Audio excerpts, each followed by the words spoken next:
তো বন্ধুরা দেখেন আমরা ট্রান্সকাউন্টে স্কেলের কাছে স্কেলটা হচ্ছে এলবি লেখা আছে। এখন আমরা খুলতে স্কেলটা নাটগুলো খুলবো, নাটগুলো খোলার পরে দেখবো কি সমস্যা।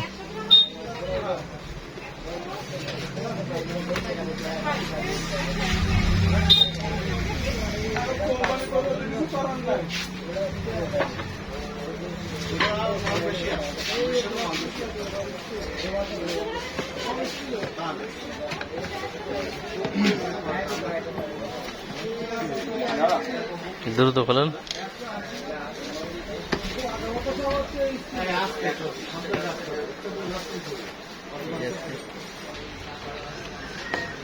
দেখুন আমরা খুলে ফেললাম। এটা হলো কিবোর্ড ফাংশন। লুজ করেন।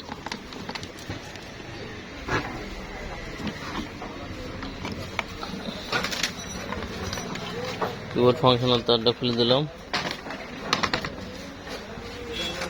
এবার দেখেন স্কেলটা অন করে দেখায় আপনাদের।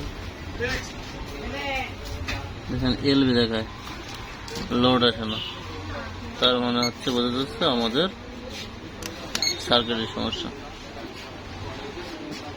ঠিক আছে,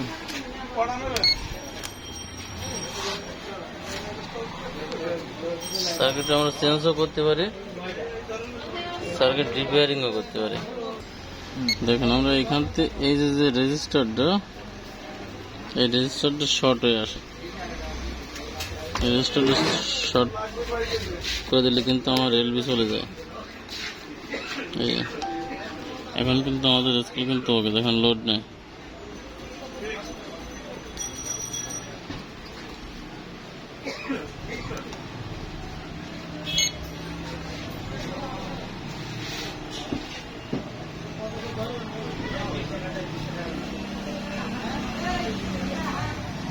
আর এলবি নাই।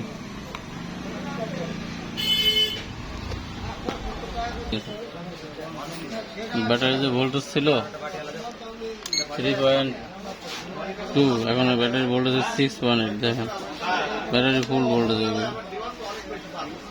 এই যে দেখেন রেজিস্টারটার জন্য এখন সাইডে দিচ্ছে, এখন নতায়।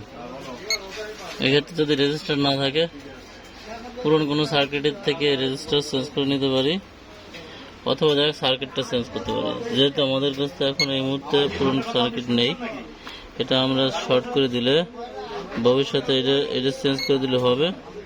সেক্ষেত্রে দেখা যাচ্ছে যে এটা আমরা এখন সার্কিট যেহেতু আছে কাছে, আপাতত সার্কিটটা চেঞ্জ করে দেবো। তারপরে এটা দেখা যাচ্ছে রিপেয়ারিং করে দেবো। ওকে, আসসালামু আলাইকুম। যারা আমার ভিডিওগুলো দেখেন একটু লাইক কমেন্ট করবেন, পাশে থাকবেন। আসসালামু আলাইকুম।